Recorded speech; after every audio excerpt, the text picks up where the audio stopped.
How to Help, a youth perspective on bullying, was produced by the Canadian Red Cross Violence and Abuse Prevention Program.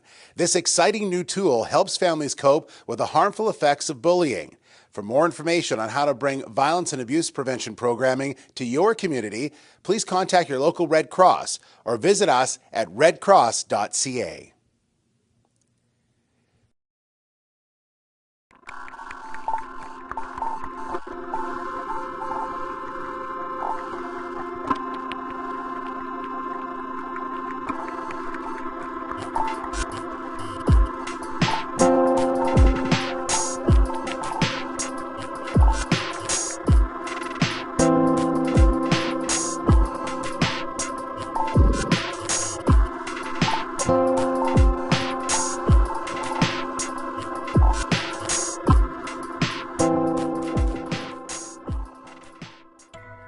The bullying started when I was about 9 years old. I was in grade 4. It started out with the boys in my class picking on me for my weight, which eventually kind of triggered the girls and my friends who were in my class to start picking on me as well.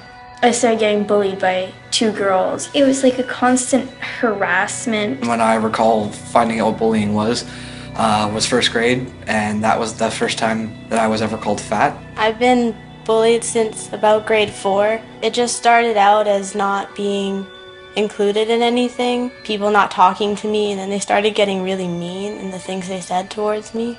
I was generally not bullied until last year. People were threatening to beat me up, and that was pretty scary for me. It's something that needs to be addressed because it's like addressing the elephant in the room. Like, people don't want to talk about it. You see all these like TV specials and all these, wear pink, anti-bullying day sort of thing. But I mean, actions speak louder than words. So it would be good for teachers and parents to start talking about it more openly to their students and their kids, hey? My name is Laura, and I just turned 25 years old. I really enjoy Bikram yoga. I am Phelan Glenn. I'm 15 years old. I enjoy reading and listening to music. My name is Rihanna, and I'm in grade 12. I don't know, I just like being with people. I'm Sarah. I'm in grade 10. And honestly, right now, I'm studying opera. My name is Paula Forner. I'm 15 years old. I'm in grade 10. And I like drama and art. It's extremely hard for parents to take in the fact their kid's getting bullied. Every parent, mostly every parent, thinks their kid is perfect. And then, why is my kid getting bullied? And then I think it's really hard for parents to listen to their kids saying, you're not doing a very good job. Like most parents, I understand you're doing your very best, but it might not be the very best for me. Maybe if parents don't listen to their kids, they'll listen to this. Or they'll listen to somebody else's kid.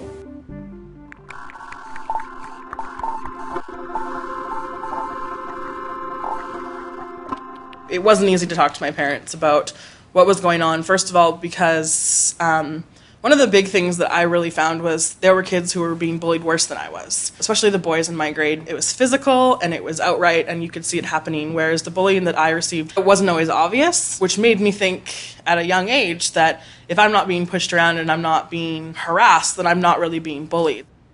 When bullying first started happening for me, I just wanted to see if the problem would go away or try and take care of it myself. I didn't really think about telling my parents at first because it wasn't that big of a deal. No one was pushing me, and I thought I was stronger and I could do it myself. And in the beginning, I could do it myself as well. I thought they would do more damage than good, just having your parents go talk to kids or the teachers. I guess I just think of, because I know my mother so well, that I'll know what her reaction is to a certain thing. So it's like I think about that scenario in my head and what I tell her or how I'll word it. And if there's no way to word it without her getting freaked out about it, I usually don't tell her until things have calmed down or something, or I won't tell her at all. Oh my God, when my mother sees this, she's gonna kill me for saying that. It's tough because when you're a kid, you don't want to get your friends in trouble. You don't want to get other people in trouble. So I think was a big reason as to why I didn't say anything about the kids that were bugging me or that were making fun of me. Sometimes it's easy to talk to my parents about being bullied, and sometimes it's not. It depends how bad it is, because I know they always want to do something, and sometimes I can do it my own. One of the things that my mom did, which really weighed on my conscience and really made me not want to speak to her, was that she would guilt me. So when she asked me a question and I didn't want to answer it, she would cry, or she'd try and delve more into the situation, and that was what made me want to run.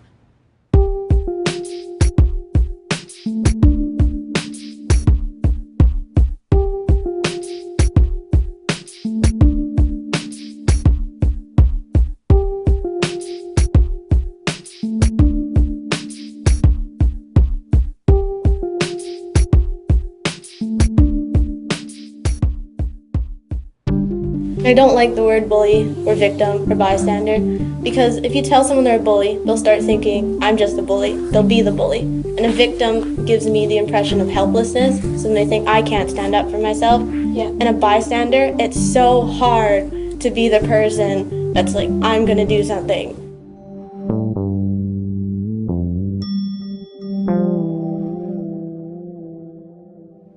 If I've exhausted every measure and I've tried to resolve the situation to no avail, I can go to my mom. The point where I know I can't do it on my own is the point where I feel like I want to give up, or the time when I just don't want to do it anymore, or I don't want to go to school and I just don't want to be around people. It's pretty much the decision point to when I need to tell my parents.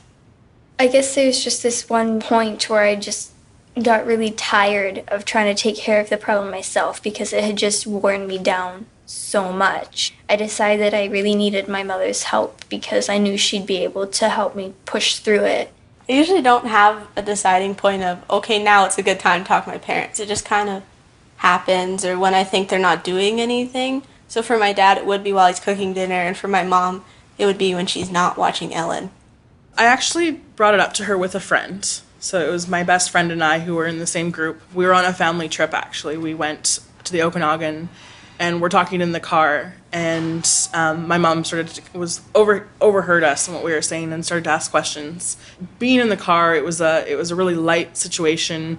We were driving somewhere fun. We were going on a vacation. I was in a really safe environment. It wasn't like an interrogation or comes and sits in my bed and we have the awkward conversation.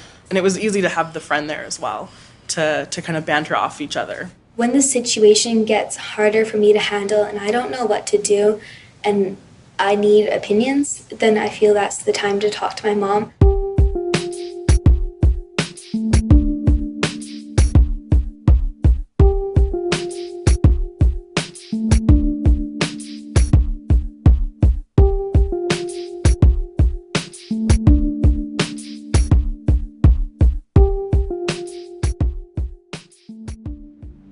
That was really important for me, is that I just knew that they were there. And I knew that if I had something that I absolutely needed to talk about, they learned not to push, and they learned to say, hey, I know that you don't want to talk to me, or I know that maybe we're not on the greatest terms right now, but we need to get you to talk to somebody else. Parents, support your kids, let them know that you're there for them, but give them the space they need because they're going to be able to sort it out themselves. They know what's best for them.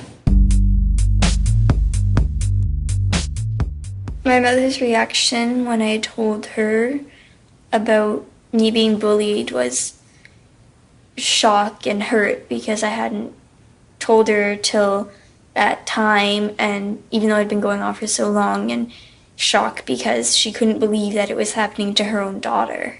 There's been times before that she's phoned the school and gotten quite upset that they're condoning this bullying, that things aren't being done and measures aren't being taken to oppose it. I told them and it didn't go as well as I thought it would. They decided to overreact, in my opinion.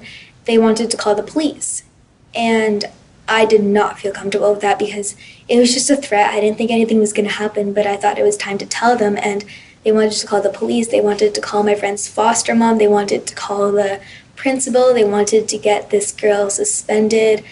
I was just too overwhelmed. I didn't want that to happen. If she had gone into full-out mother looking after her cub situation, there would have been hell at my school. I'm not going to say without fault that there haven't been a couple times where, regardless of what she said, I haven't felt a bit embarrassed just by how, blunt she is with what she says to them sometimes, but you know it's coming from a place of them trying to protect their child. So you learn to get over the embarrassment.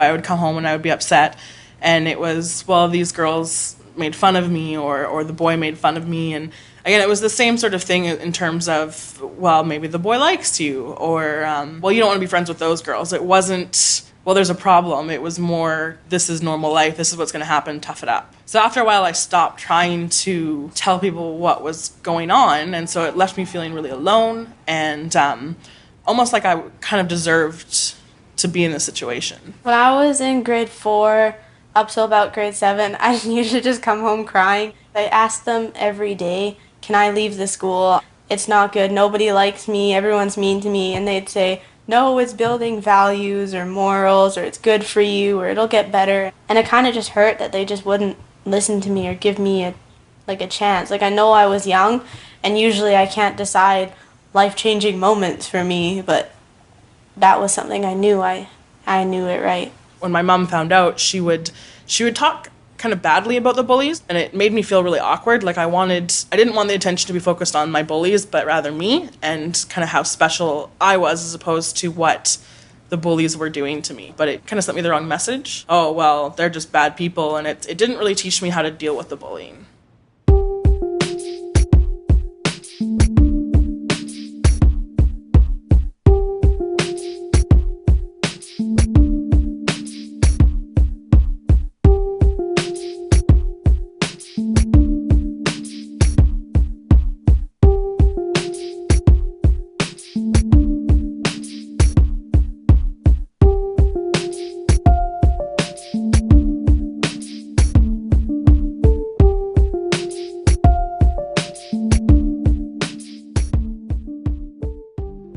I think the biggest thing for parents or friends or anybody to do for anyone that's sad or depressed or angry or anything, even not talking about bullying, just anything that someone carries that brings them down, is to listen. Don't always intervene. Don't do what you think is best, because who's going to know what's best for a person but that individual person? Because I know what works for me, and I've done trial and error to figure out what works for me. But the thing that made me the worst all the time was when I said something to my parents and they did what they want. Because parents always feel like they're going to be your knight in shining armor and save the day. No, you're not. Like, stop it. Get off the horse, take off the armor. We need to go through these things to get stronger. And we do. We come out stronger ultimately in the end. But I think we can be even stronger if our parents are there saying, I need to let you go through this.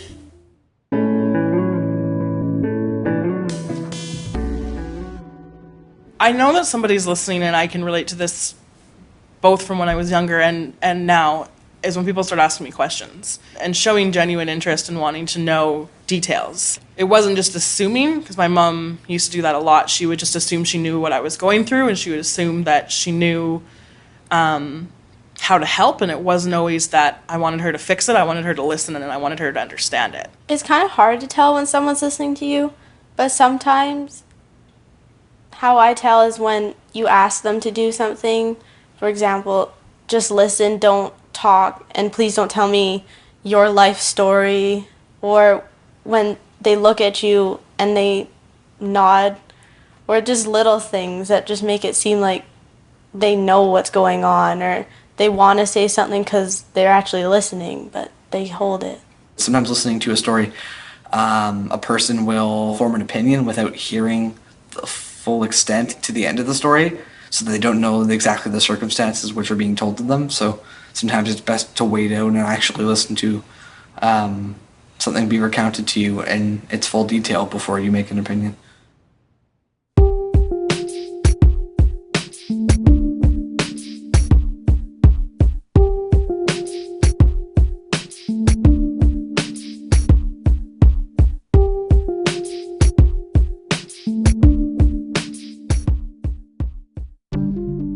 I don't know if you guys feel the same way, but in high school I didn't feel that anybody really prepared me for life after high school, and they didn't necessarily teach me the skills on how to cope with bullying, or how to deal with a bully, or how to deal with stress. I don't really feel like I was taught those skills, because they are skills. You're going to have those days where you just feel really kind of bad inside, or like the sadness, the emptiness, but there's always a way to kind of combat that. You got to know that you have someone to talk to and a way to maybe express your feelings, and that can help you deal with all the different types of bullying that there is. And for parents, ask them, like, when you get frustrated, like, what do you do? Like, you know that you don't have to hurt yourself to make yourself feel better. If they enjoy listening to loud music and dancing around their room to get rid of like bad emotions, let them do it. Don't like tell them, oh, you should probably do it this way instead, right? I guess, just watch them or ask them, like, what do you do when you want to let loose on your emotions? It depends on the situation. If I'm feeling upset or depressed about something that happened at school and it's just tiny, and I kind of think about, well, what's going to matter in 3 months' time?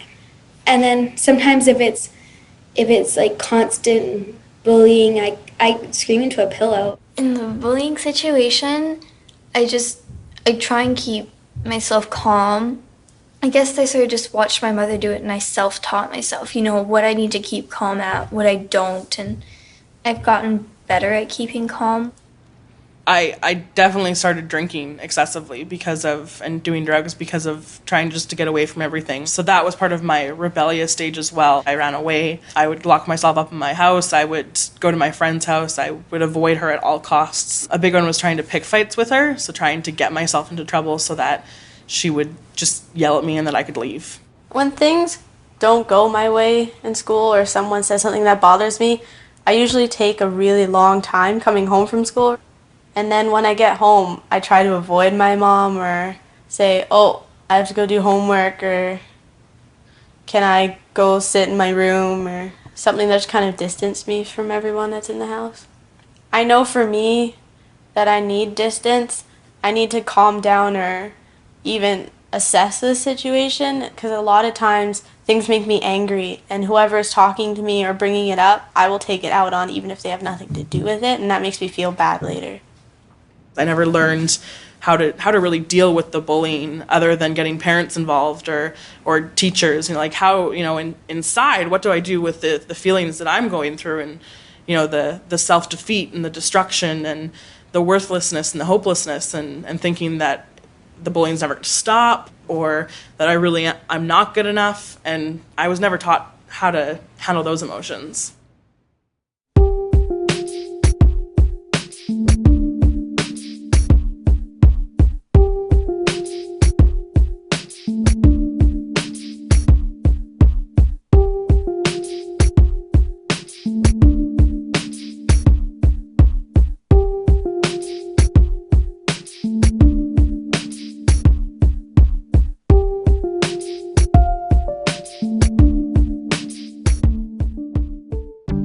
I've been raised in a household with a lot of love and a lot of affection and lots of hugs and, just always being told that I was loved. And it really helped me when I have gone through my problems of school, because I just always felt like I've had my mom to go to. I love my parents more than ever, and we have a fantastic relationship now, but it's because they let me grow, and they let me have the opportunity to grow on my own. And I think that's really important for parents to know, is that your child's going to go through these different things, but as long as you stick by them, you're all going to come out on top.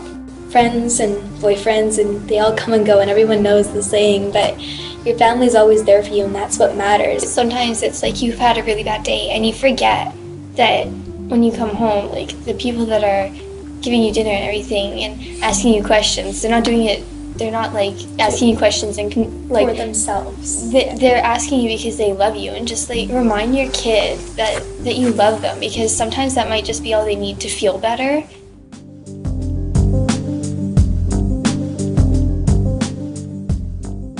Now my relationship with my parents is more, they're still my parents, I still respect them, and they still have a lot of rules, but we are almost on more of a friendship level, but a healthy friendship level, because I know what bugs my mom, she knows what bugs me, and for the most part, she doesn't step on my toes, but she still does because she's my mom and that's her job. And my dad listens to me more, and he shows that he's listening to me more, and I actually spend time with my parents. What's most important in a relationship is trust, and to tell them that I trust you and I want you to trust me, and that's the most basic thing in a relationship that I think is the most important as well. Your kid is another person in the world, and you've got to, like, just like you would get to know any person, you have to know who your child is, and you have to know their mannerisms and their thoughts and how they think about things and how they feel about things before you can make an accurate assessment of their desires and their thoughts.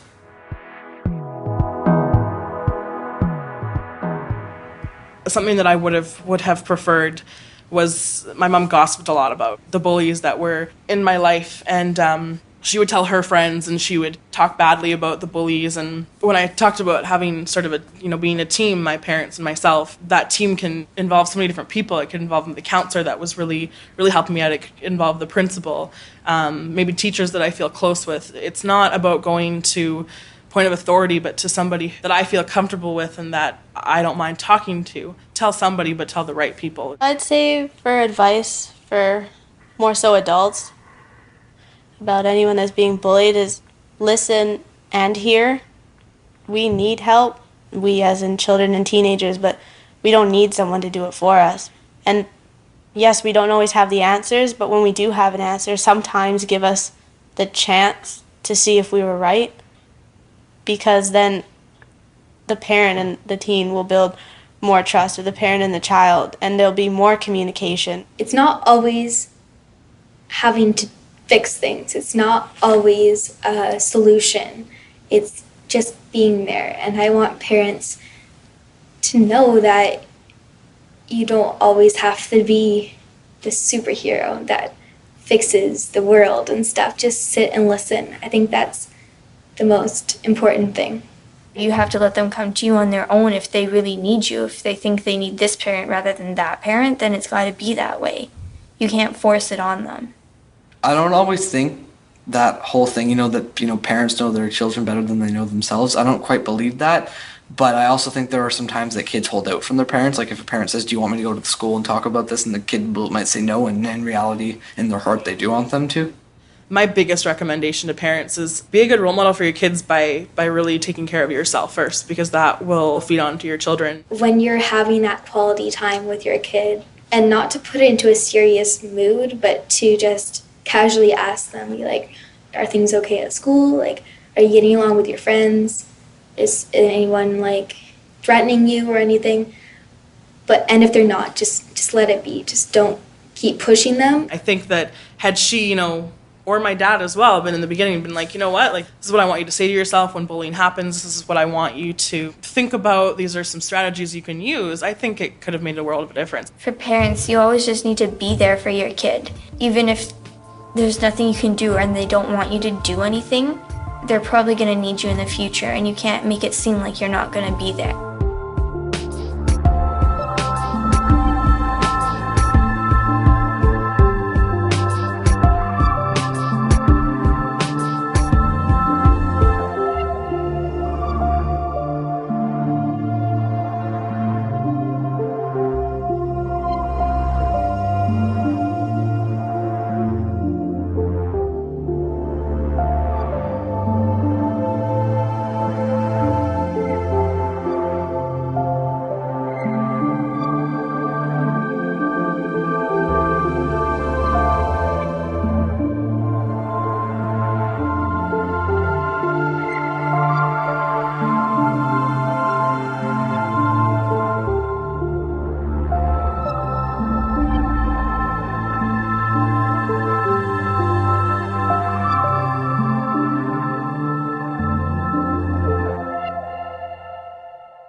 The Canadian Red Cross wants every child, youth, and adult to know how to prevent and stop bullying. Our violence and abuse prevention programs empower participants by teaching them skills to create healthy environments, end bullying, and stop abuse. Take action today. Contact your local Red Cross and ask for violence and abuse prevention programming for your community. Together, we can get there.